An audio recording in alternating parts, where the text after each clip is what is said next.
very they're I don't want to say a dark horse, but they're that second tier. It's like UAB, Florida Atlantic, a little bit Marshall, a little bit UTSA, and then you're like, well, West Kentucky, if they can score, the way we think they're going to score, and they can maintain that defense, they be right in there. Louisiana Tech, hey, if they can mesh with these guys, Austin Kendall has a season, they'd be right there. And same thing for this Southern Miss squad, which again they just always have talent. Got Frank Gore. He can score from anywhere. He can shake you out your boots. Yeah, they, I said I'm looking at their wide receivers again. Brownlee, Antoine Robinson. They have a lot of guys. Question is always the quarterback. And I don't know, right? Will Hall, he's enthusiastic. I think I like this quote today saying, we know that we're in the South and that football is important in the South. Like, we make it that way. We just acknowledge it's going to be that way. And we know that if we win and take it seriously, that, we're going to have good in our community, that kind of thing. So, I think that's the right kind of attitude to have. He has the energy and enthusiasm that maybe Jay Hobson didn't, right? In my experiences with Hobson, who was, an accomplished coach, he did some things, and I don't know all of his quibbles with the administration and whoever.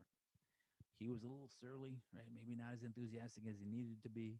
And then he also made some questionable hiring attempts, right? Some Will Hall, he's out here saying the right things. We'll see if they do the right things.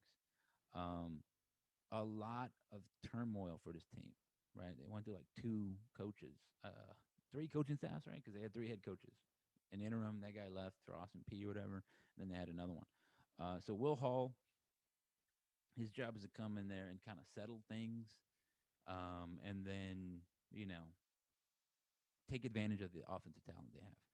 Under Hobson, whatever you want to say about them, they had some decent offenses in there. They were always looking for a quarterback, always looking for a guy that was going to do it for them. Even last year's guy, his name escapes me now too. Even that dude, he was kind of a turnover machine. So we'll see. I don't know that they have a quarterback that's going to definitely do it. And please don't tweet at me and tell me, no, I believe in Trey Lowe. He's going to be so amazing. I've seen him in practice. We'll see it in the game, right? We'll see what happens when it comes down to crunch time, when you have to, make a pass and one of UAB's gigantic defensive linemen is about to hit you. That's when it matters. Not in practice, not in high school, right? So we'll see. I think everybody has them about mid range, not really winning a whole lot. I'm not gonna do the same thing because that was kind of terrible. My pin half worked. So I'll just take a quick glance on here. You play at Alabama. I think that can go two ways. You can get hurt, your pride hurt, you're physically hurt, right? Or you can say, you know what, that's a team that's really good, and they show what we need to be like, and it helps you step up to the next level. But in Conference USA, I think you can beat Rice at Rice. It really just depends on how good your offense is, how good you are defensively. This team has always had the talent to do it. Will the game planning be there? Will Austin Armstrong be able to communicate his ideas? Will they be able to motivate these guys to execute those ideas? That's a question. A lot of questions there, but they have the materials, the raw materials. Southern Miss is, I feel like they're just always talented. Um, I think there's been stories written about like the lack of investment, that kind of thing. I don't know that they've had the energy in that area. They've had some really good players, but they haven't really won at the level that I feel like they need to. But you look at like what San Francisco 49ers, they have a bunch of Golden Eagles on that squad. They're good. So can't count them out. I like Southern Miss. I don't know that they win anything this year, but I think they're going to be in the conversation. They're going to knock some people off. And you're like, man, I can't believe we lost Southern Miss. And you're going to look up and like, how are they second? Um, let's talk North Texas. I was trying to figure out the best way to ask Seth Luttrell, like, dude, what's up with these defensive coordinators, man? You can't just. I don't know how often you can go up to like the AD and be like, hey, man, I know we had the worst defense in the league, but I just think we're just one good defensive coordinator hire away. So I'm gonna fire this guy. I'm gonna bring some other one. I don't know how often you can do that. So this is basically it, right? I didn't have any issues with Troy Reffitt a couple seasons ago. I thought basically they were like, we're going to be aggressive, put our corners on islands, and then live or die with that. And in the seasons where those corners are able to do that, they had success.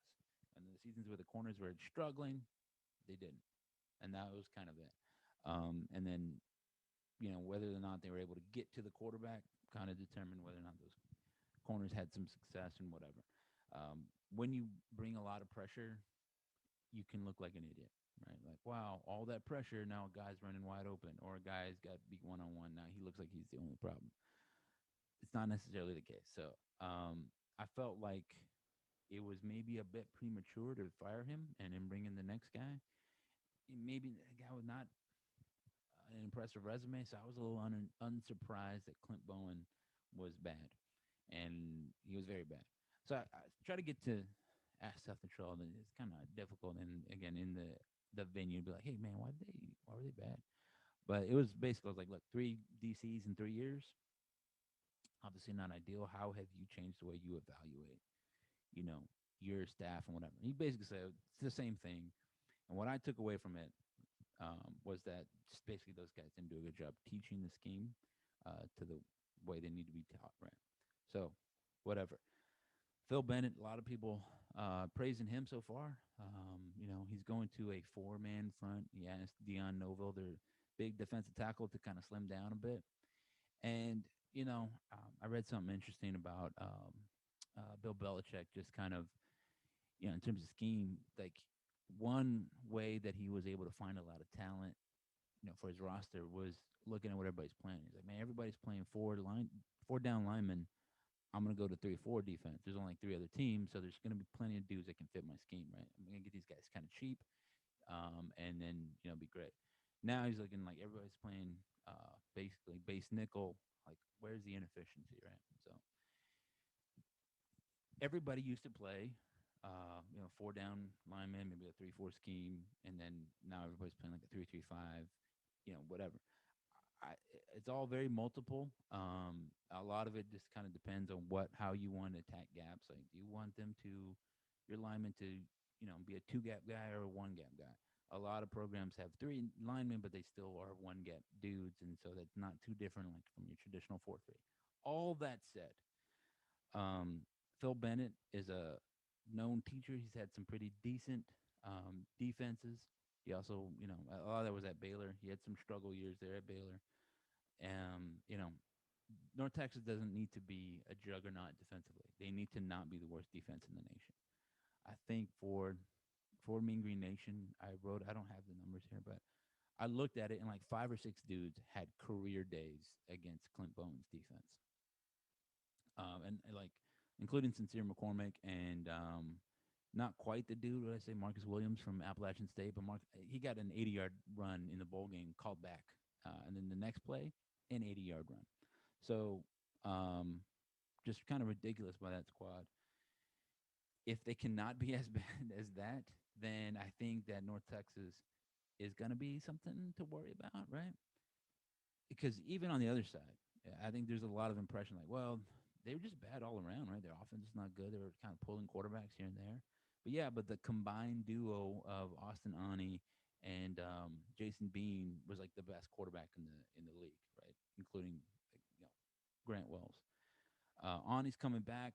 He has some issues. He's supposed to be the guy, but it's still an open competition with Jace Reuter, a North Carolina transfer. I mean, Reuter is talented, but he didn't really play so much. Austin Ani played a lot, and he's younger. I expect that we'll see Ani early, but Seth Littrell is not afraid to swap quarterbacks. I think famously everybody remembers Mason Fine basically started all 4 seasons. I can't remember the guy's name, but North Texas recruited to start Seth Littrell's era a guy from Alabama. He was originally from like Dallas. I think he was from Allen, right? They recruited him, and then he got benched, and freshman Mason Fine jumped in there and basically won the job for most of the year. The dude, I can't remember his name right now, but he ended up winning the thing in the bowl game, the starting job. Had a good game in the bowl game, by the way. Anyway, if North Texas can, I mean, they were number 1 in basically every category offensively. If they can do a lot of what they did there and play some defense, they allowed like 42 points a game. It's ridiculous. They were just the worst everywhere. defensively. If they can not be as bad, they are somebody to worry about. Last year, I thought it was going to be flipped. I thought their offense was going to struggle because they had like a new quarterback, right? Jason Bean stepping into that role. And I thought the defense was going to be good because they had a lot of returning guys. And they kind of were going to improve in that way. Obviously, it didn't happen. I think that definitely points to the coach, but then that also points to the head coach. As good as he and his staff are at evaluating offensive talent and identifying offensive trends, that kind of thing, I think they have been as bad defensively. Again, three defensive coordinators, 3 seasons, non good. So that's the big question. Will Phil Bennett be the salve that's going to heal him? I don't know. That's I don't know. It's kind of hard to trust Seth Latrell in that area and be like, yeah, I'll take your word for it. This guy's going to play the great defense, right? Let's move on.